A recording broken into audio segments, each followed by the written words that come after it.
ఏ దేవాలయం దగ్గరన్నా మహమ్మదీయులు తుర్కోలు పూలు అమ్మితే పండ్లు అమ్మితే తీసుకోవద్దు. దేవుడు పుట్ట చేతులతో పోయి మొక్కురు కానీ ఆ పూలు తీసుకుపోయి భగవంతుని నేసిండు అనుకోండి, మీకు బ్రహ్మహత్య పాతకం తగులుతుంది. ముస్లింల దగ్గర కొనే పూలు పండ్లు పుణ్యానికి బదులు పాపాన్ని తెచ్చి పెడతాయా? ముస్లింలు మనం రోజు తినే కూరగాయల్లో మగవారి సంతానోత్పత్తిని దెబ్బతీసే కెమికల్ ఇంజెక్షన్లు ఇస్తున్నారా? ఆహార పదార్థాలపై ఉమ్మివేసి అమ్మడం వెనక ఏదైనా మతపరమైన నమ్మకం ఉందా?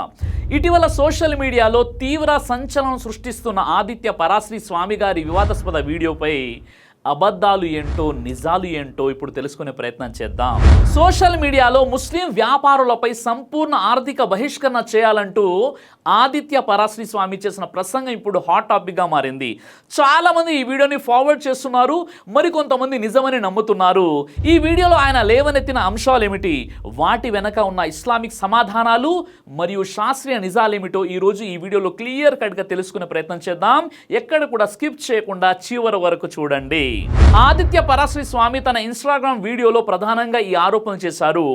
ఒకటి, ముస్లిం వ్యాపారుల నుంచి పూలు పండ్లు లేదా కొబ్బరికాయలు వంటి పూజా సామాన్లు కొనడం చాలా పెద్ద ఆధ్యాత్మిక తప్పని స్వామి గారు చెప్పారు. వారు రాత్రిపూట గొడ్డు మాంసం తింటారని, తమ భార్యలతో శారీరక సంభోగంలో పాల్గొన్న అనంతరం ఉదయం లేచాక స్నానం కూడా చేయకుండానే చెప్పులు వేసుకొని నోట్లో పాన్ పరాక్ నములుతూ అపవిత్రంగా పూలు అమ్ముతారని ఆరోపించారు.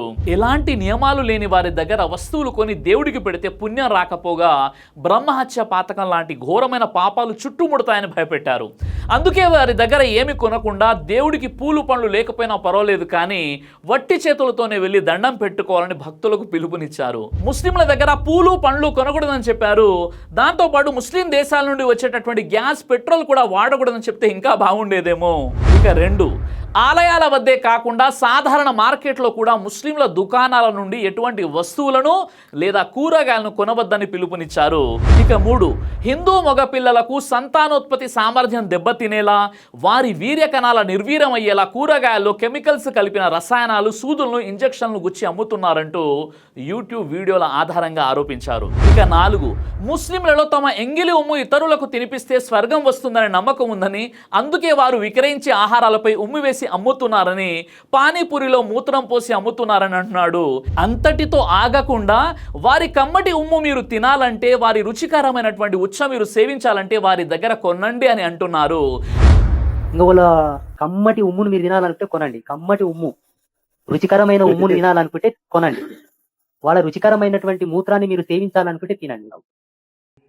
ఎందుకంటే వాళ్ళ నియమాల ప్రకారంగా వాళ్ళు రాత్రి గొడ్డు కూర తింటారు, బర్రె కూర తింటారు, ఏమన్నా తింటారు. ఉదయం లేచి స్నానం చేయరు.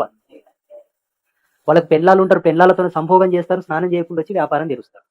కాళ్ళకు చెప్పులు వేసుకొని అమ్ముతారు. నోట్లో ఏదో పాన్పార కాత వేసుకుంటారు, అమ్ముతారు.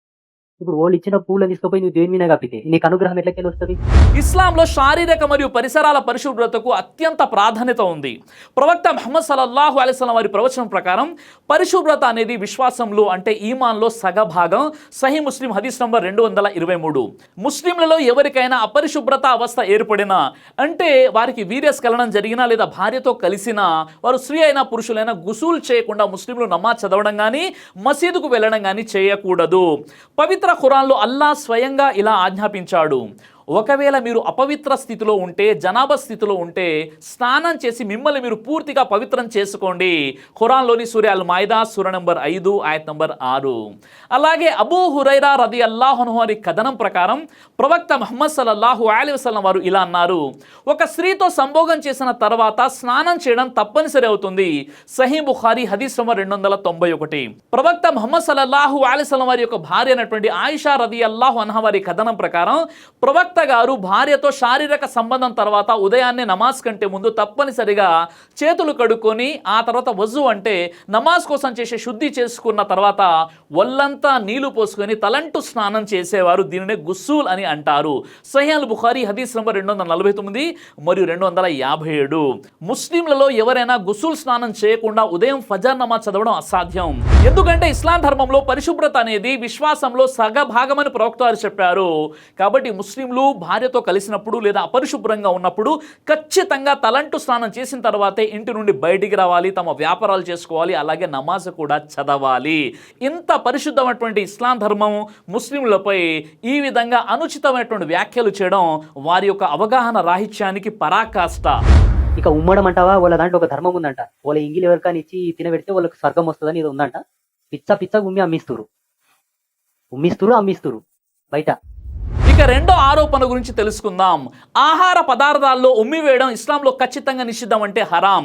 ఉమ్మి వేయడం వల్ల ఆహారం అపవిత్రంగా మారుతుంది కాబట్టి అలా చేసిన ఆహారం హలాల్కు సర్టిఫికేషన్లకు అనర్హంగా మారుతుంది. మస్జిద్ మరియు పవిత్ర స్థలాల్లో ఉమ్మి వేయడానికి కూడా ప్రవక్త ముహమ్మద్ సల్లల్లాహు అలైహి వసల్లం తీవ్రంగా తప్పు పెట్టారు మరియు అలా చేయడం పాపమని చెప్పారు. సహీ ముస్లిం హదీస్ నంబర్ 547. అయితే ఈ మధ్య కాలంలో ఆహారంలో ఉమ్మి వేస్తేనే హలాల్ పూర్తవుతుందని కోర్టులో ముస్లింలు అంగీకరించారంటూ సోషల్ మీడియాలో ప్రచారమైనటువంటి వార్త పూర్తిగా అబద్ధం. కేరళ హైకోర్టులో ఒక పిటిషనర్ వేసిన అనాధారిత ఆరోపణలను కొందరు సోషల్ మీడియాలో తప్పుగా వైరల్ చేశారు. ఇస్లాంలో చెడు కళలు వచ్చినప్పుడు లేదా సాతాను ప్రభావం నుండి రక్షణ పొందడానికి ఎడమవైపు 3 సార్లు గాలి ఊదడం లాంటి ఆధ్యాత్మిక పరిహారాలు ఉన్నాయే తప్ప ఇతరులకు ఉమ్మి తినిపించడం ద్వారా స్వర్గం వస్తుందనే సిద్ధాంతం ఇస్లాంలో ఎక్కడ లేదు.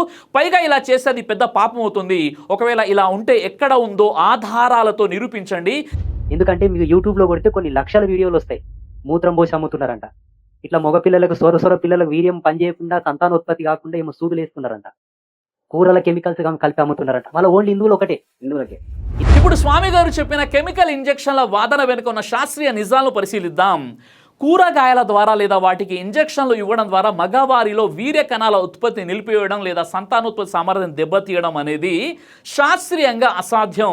వైద్య విజ్ఞానం ప్రకారం సంతానోత్పత్తి సమస్యలు, ఇన్ఫెర్టిలిటీ అనేవి జన్యుపరమైనటువంటి లోపాలు, తీవ్రమైన ఒత్తిడి, హార్మోన్ల అసమతుల్యత మరియు ధూమపానం వంటి జీవనశైలి అలవాట్ల వల్ల వస్తాయి.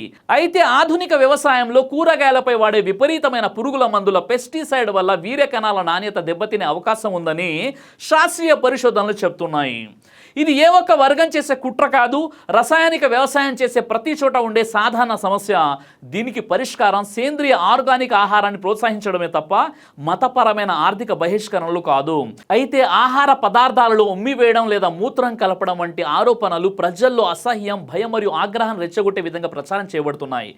ఇటువంటి ప్రచారాలు శరీర వ్యర్థాల పట్ల సహజంగా ఉండే అసహ్య భావనను ఉపయోగించి ఒక వర్గం లేదా సమాజంపై చెడు అభిప్రాయాన్ని కలిగించడానికి తరచుగా ఉపయోగించబడుతున్నాయి.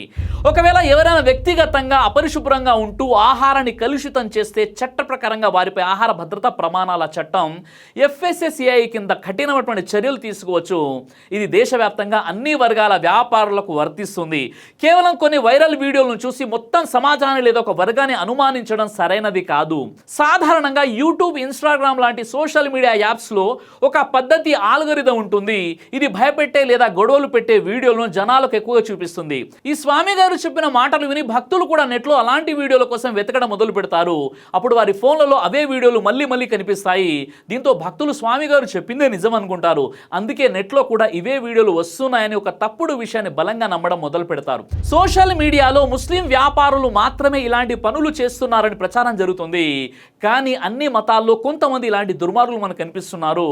వాస్తవానికి గతంలో ఇలాంటి అసహ్యకరమైనటువంటి పనులు చేస్తూ హిందూ వ్యాపారులు కూడా పట్టుబడ్డారు. ఉదాహరణకు గౌహతిలో ఒక పానీపూరి వ్యాపారి ఒక మగ్గులో మూత్రం పోసి దాన్ని పానీపూరి నీళ్ళలో కలిపినటువంటి అత్యంత నీచమైనటువంటి వీడియో వైరల్ అయింది.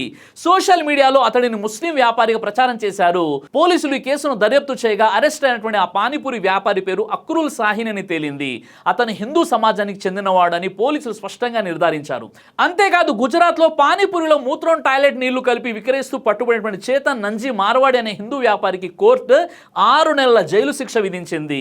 ఈ ఆధారాల ద్వారా అర్థమయ్యేది ఏమిటంటే ఆహారంలో మూత్రం కలపడం లేదా అపరిశుభ్రంగా ఉంచడం వంటి చర్యలు కొందరు వ్యక్తులు వ్యక్తిగత క్రూరమైనటువంటి మరియు వికృత మనస్తత్వానికి, తమ సైకోయిజానికి నిదర్శనం. ఇందులో హిందూ వ్యాపారులు, ముస్లిం వ్యాపారులు అంటూ తేడా చూపకూడదు. నిజంగా ఏ ముస్లిం అయినా ఇలాంటి అసహ్యకరమైనటువంటి ధర్మ విరుద్ధమైనటువంటి పనులు చేస్తే అతన్ని పూర్తిగా కఠినంగా శిక్షించండి, కానీ అది మతానికి ఆపాదించకండి. ఇస్లామిక్ సిద్ధాంతాల ప్రకారం ఆహారంలో ఉమ్మి వేయడం, మూత్రం కలపడం లేదా మురికిగా ఉంచడం తీవ్రమైనటువంటి పాపం మరియు ఖచ్చితంగా నిషిద్ధం, హరాం. కాబట్టి కొందరు వ్యక్తులు చేసే నేరాలను ఒక నిర్దిష్ట మతానికి ఆపాదించడం లేదా దానిని ఒక మతపరమైన కుట్రగా చిత్రీకరించడం సరైనది కాదు. మిత్రులారా, భారతదేశం విభిన్న సంస్కృతులు, మతాల సహజీవనానికి నిలయం. ఆర్థిక సంబంధాలు, వ్యాపారాలు అనేవి సమాజంలో పరస్పర నమ్మకంపై ఆధారపడి ఉంటాయి. సామాజిక మాధ్యమాల్లో వచ్చే వైరల్ వీడియోల ఆధారంగా ఒక వర్గాన్ని లక్ష్యంగా చేసుకోవడం సామాజిక ఐక్యతకే హానికరం. ఈ వివాదాస్పద వ్యాఖ్యల వెనుక ఉన్న నిజాలు తెలుసుకొని శాస్త్రీయ దృక్పథంతో ఆలోచించాల్సిన బాధ్యత మన అందరిపై ఉంది. మీకు ఈ విశ్లేషణ ఎలా అనిపించిందో కామెంట్ సెక్షన్ లో తెలియజేయండి. అయితే ఈ మధ్య కాలంలో నేను ఇంట్రడ్యూస్ చేసినటువంటి international brand ready clinic health products అద్భుతమైనటువంటి రిజల్ట్స్ ఉన్నాయని కామెంట్స్ వచ్చాయి. కానీ అది వెబ్సైట్ నుండి కొనడం కష్టంగా ఉంది, డైరెక్ట్గా ఏదైనా నెంబర్ ఉంటే చెప్పండి అని చాలా మంది అడిగారు. ఇప్పుడు మీరు వెబ్సైట్లో కాకుండా డైరెక్ట్గా ఈ నెంబర్కి కాల్ చేసి ప్రోడక్ట్ ఆర్డర్ చేసుకోవచ్చు. డైరెక్ట్గా మీ ఇంటికి కొరియర్ వచ్చేస్తుంది. ముఖ్యంగా డయో కంట్రోల్ సప్లిమెంట్స్, షుగర్ మూలాల నుండి దూరం చేసే అద్భుతమైనటువంటి ప్రోడక్ట్ ఇది. అలాగే లిపిడ్ కంట్రోల్ క్యాప్సల్స్, కొలెస్ట్రాల్ను పూర్తిగా నిర్మూలించేటటువంటి, హార్ట్కు బలాన్ని ఇచ్చేటటువంటి ప్రోడక్ట్ ఇది. అదేవిధంగా గుండె సమస్యలను, హార్ట్ బ్లాకేజెస్ రాకుండా కాపాడేటటువంటి ప్రోడక్ట్ ఇది. అలాగే మెలటోనిన్ గమీస్, నిద్ర సమస్యల నుండి బయటపడడానికి, హార్మోనల్ బ్యాలెన్స్ కోసం ఇది అద్భుతమైనటువంటి ప్రోడక్ట్. అదేవిధంగా calcium plus vitamin D3 supplements, మోకాలి నొప్పులు మరియు కీళ్ళ నొప్పుల ఉపశమనం కోసం అద్భుతమైనటువంటి ప్రోడక్ట్ ఇది. అదేవిధంగా అశ్వగంధ సప్లిమెంట్ క్యాప్సల్స్, పురుషుల వీర్య కణాల అభివృద్ధి, అద్భుతమైనటువంటి స్టామినా కోసం ఈ ప్రోడక్ట్ శాస్త్రీయంగా ప్రూవెన్ అయినటువంటి అద్భుతమైన రిజల్ట్స్ మరియు ప్రజాదరణ పొందినటువంటి సప్లిమెంట్స్. ఇది మీకు కావాలంటే ఈ నెంబర్కి కాంటాక్ట్ చేయండి, లేదా వాట్సాప్లో మీకు ఏ ప్రోడక్ట్ కావాలో మెసేజ్ చేయండి. నెంబర్ 9989781292. ఈ నెంబర్కి కాల్ చేసి మీరు ప్రోడక్ట్ ఆర్డర్ చేసుకోవచ్చు. మీ ఇంటి వరకు ఈ ప్రోడక్ట్ వచ్చేస్తుంది. దైవ ప్రవక్త ముహమ్మద్ సల్లల్లాహు అలైహి వసల్లం వారు తెలియజేశారు, కడుపుకు సంబంధించినటువంటి అన్ని రకాల వ్యాధులకు అద్భుతమైనటువంటి ఔషధం తల్బీనా. ఇది దైవ ప్రవక్త వారి సున్నత్, మంచి ఆహారం, ఇమ్యూనిటీ బూస్టర్, ఇందులో షిఫా ఉంది. ఇది మంచి ఔషధంగా కూడా పనిచేస్తుంది. కాబట్టి పిల్లలు అయినా పెద్దలు అయినా ఎవరైనా దీనిని ఉపయోగించవచ్చు. అలాగే ఖురాన్లో దైవం తెలియజేశాడు, తేనెలో మీకు స్వస్థత ఉంది అని. కాబట్టి స్వచ్ఛమైనటువంటి ఫారెస్ట్ హనీ కోసం మీరు సంప్రదించండి.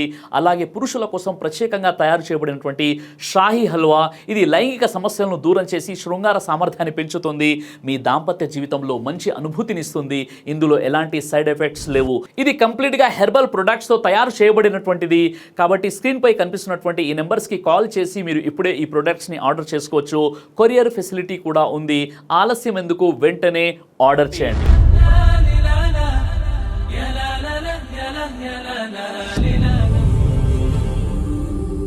బ్రదర్ సిరాజ్ అని యూట్యూబ్ ఛానల్ని మీరు సబ్స్క్రైబ్ చేసినట్లయితే ఇన్షాల్లా దైవచిత్తం అయితే మీకు వీడియోస్ వస్తుంటాయి. అదేవిధంగా బ్రదర్ సిరాజ్ అనేటటువంటి ఫేస్బుక్ని కూడా లైక్ చేయడం వల్ల మీకు వీడియోస్ వస్తుంటాయి.